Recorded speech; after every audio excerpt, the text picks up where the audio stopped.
atau sosial keagamannya gitu di dalam kehidupan sehari-hari.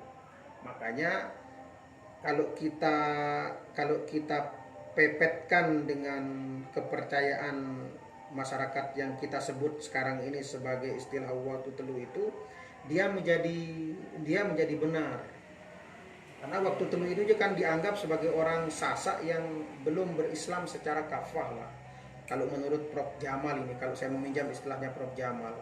Jadi waktu telu ini kan hanya istilah orang luar yang melabelkan orang Sasak yang dianggap belum berislam secara baik dan benar. Atau jangan-jangan kedatangan Sunan Prapen ke Lombok hanya mengajarkan waktu 3 waktu itu. Jadi belum seutuhnya menjelaskan tentang syariat dan belum meninggalkan syarat.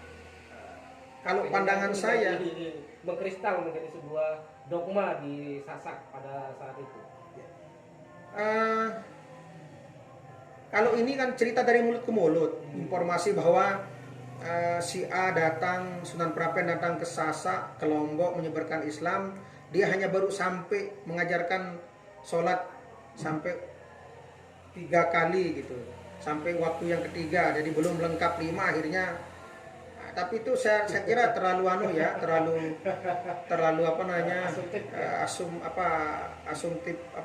asumsinya terlalu dangkal ya. Bagi saya itu saya kira tidak argumentatif sekali. Karena itu yang paling penting untuk dipahami bahwa pelabelan, ya kita kembali ke pelabelan tadi itu, waktu telu ini kan pandangan orang luar tentang orang Sasak itu. Sebenarnya orang di Bayan itu, bahkan ada keluarga saya yang berasal dari yang menikah dengan orang Bayan asli itu.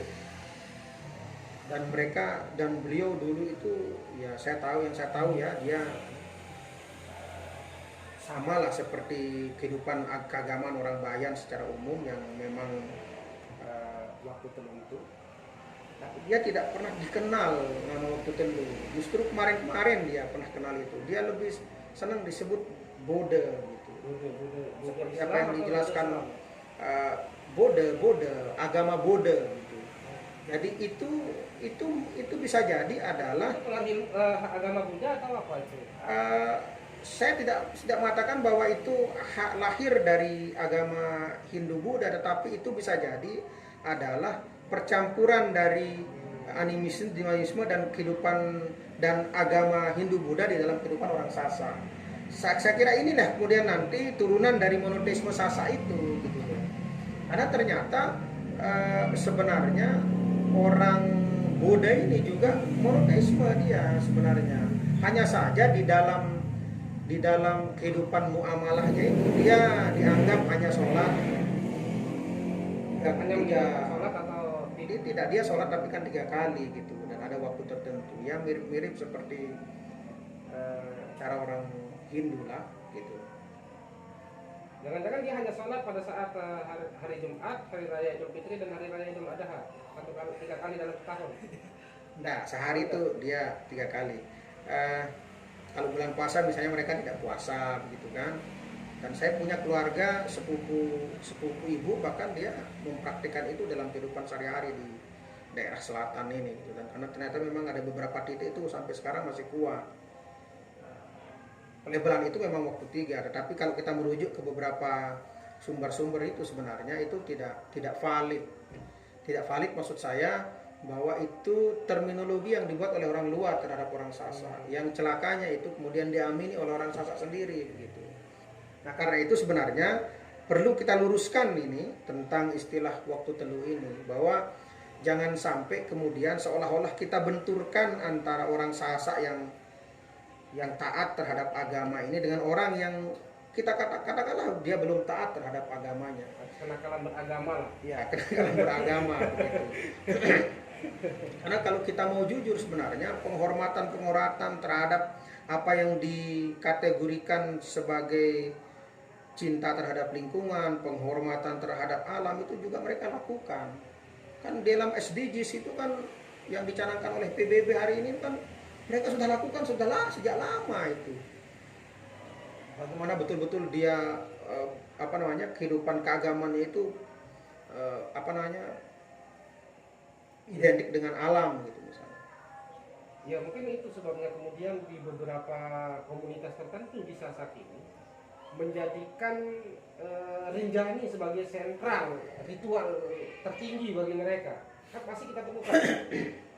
Nah, ini kira-kira akar historisnya seperti apa kok muncul orang-orang yang masih memiliki pemahaman seperti itu.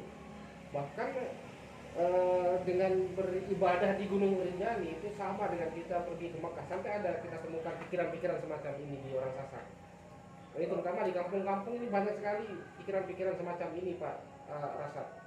Ya, saya kira itu banyak. Sampai hari ini juga masih kita sering dengar temukan itu. Bahkan kalau Anda ingin naik ke dalam tingkatan tertentu dalam zikir itu Anda harus ke sana dan mandi di sana apa begitu. Dan itu temukan dan itu didorong oleh organisasi massa tertentu di dalam kehidupan orang Sasak ini. Tapi saya kira saya tidak ingin anunya di situ, stressingnya di situ. Tapi saya ingin meletakkan bahwa Islam Sasak ini sebenarnya Islam yang hampir sama dengan Islam di Jawa. Dia sangat akomodatif terhadap kehidupan kebudayaan lama yang sudah berkembang lama di kehidupan masyarakat. Jadi tidak serta-merta kemudian dibuang begitu saja. Dan itu saya kira banyak kita bisa kita lihat di dalam kehidupan keagamaan itu. Nah karena itulah tadi ketika Bang Cueng menjelaskan bahwa kalau orang Sasak itu pasti Islam, jadi kalau dia tidak Islam berarti dia bukan orang Sasak. Ya itu saya kira justifikasi yang subjektif, tetapi dia berakar dari sejarah historis tentang orang Sasak. Sebagian besar mayoritas adalah ini ya, Muslim. Hampir semua mitos-mitos Sasak ini selalu berkaitan dengan ini, dengan Islam. Tentang kalau kita bicara kesenian rudat itu kan murni itu sebenarnya ajaran-ajarannya tentang Islam, tapi kan dikemas dalam bentuk ini, dalam bentuk apa namanya? Itu memang digunakan oleh para mubalik kita pada waktu itu untuk digunakan menyebarkan Islam melalui pentas rudat. Kalau di Jawa seperti ketoprak gitu ya, rudat ini.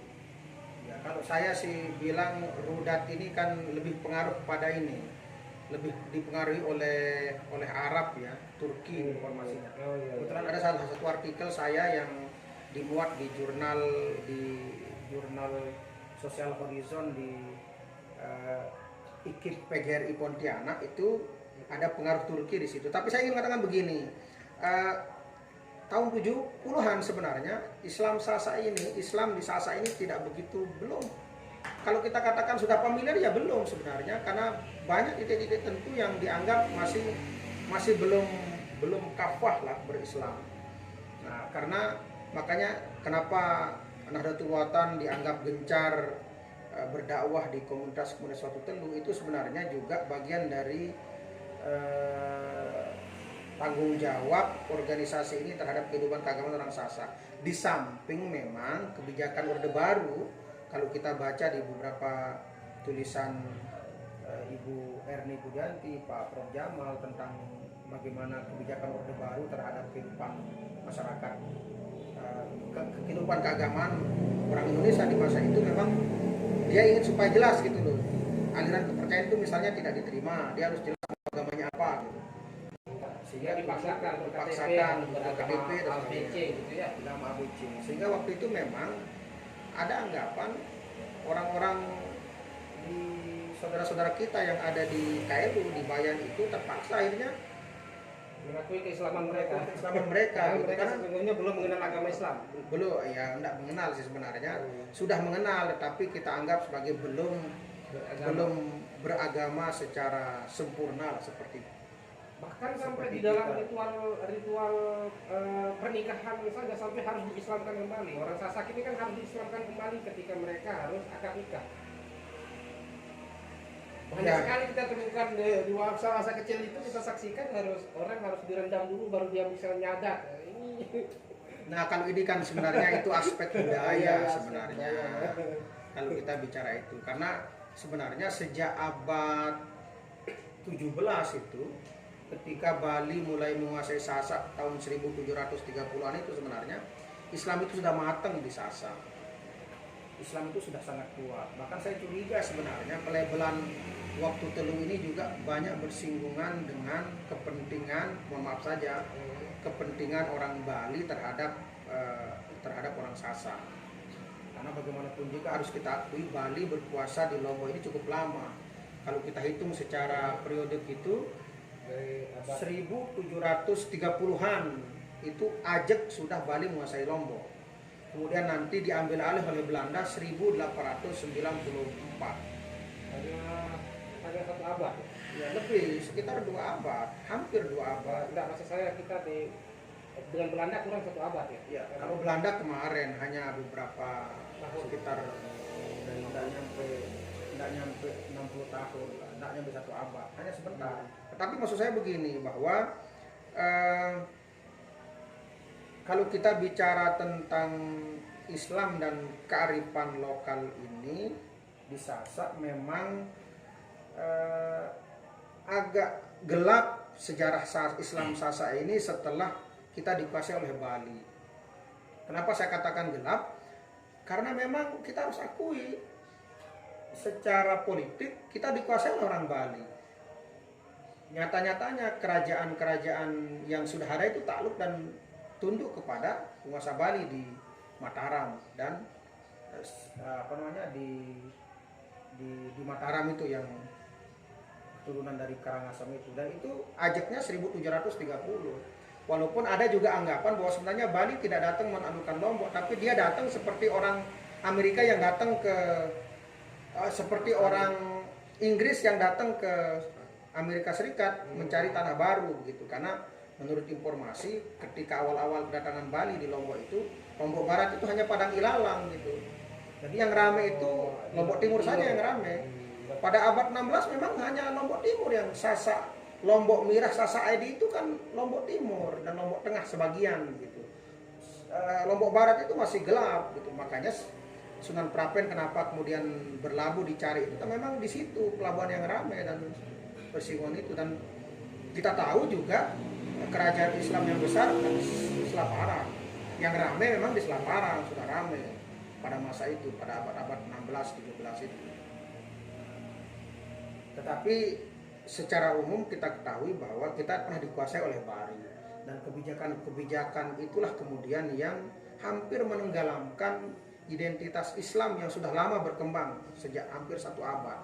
Saya anggap lebih 1 abad karena begini, ada salah satu, tapi saya belum saya tulis ini dalam riset saya. Ketika saya nulis tentang Pengguru Marklayu, saya pernah ke Mataram dan bertemu dengan salah satu tokoh, tapi beliau sudah meninggal, Pak Ahmad Jede namanya di Mataram. Oh iya, Ahmad Jede. Ahmad Jede. Saya pernah ketemu sama saya sekitar 5 kali. 3 tahun yang lalu. Beliau meninggal 2018 kalau salah, sebelum Covid 2018. Iya. Berarti bukan 3 tahun yang lalu, 5 tahun yang lalu lah. Saya sama Yazid ini. Oh iya, siap.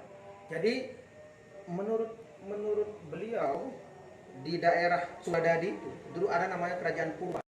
Tapi beliau lebih senang menyebutnya Purwadadi, Kerajaan Purwadadi. Jadi Kerajaan Purwadadi ini dia tidak sebut kerajaan, sebenarnya lebih kepada kedatuan, karena yang familiar pada masa itu ada 2 sebenarnya, Pejanggi dan Selaparang. Itu yang lebih yang lebih medsos lah pada masa itu, yang dikenal oleh Banjarmasin, oleh Goa dan sebagainya itu.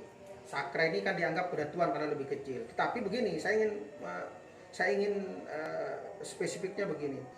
Di Kerajaan Purwa ini dulu ada namanya Mubalik, yang oleh cerita rakyat di desa saya itu, di wilayah Terara ini, di selatan Terara ini disebut sebagai Ilang Leming.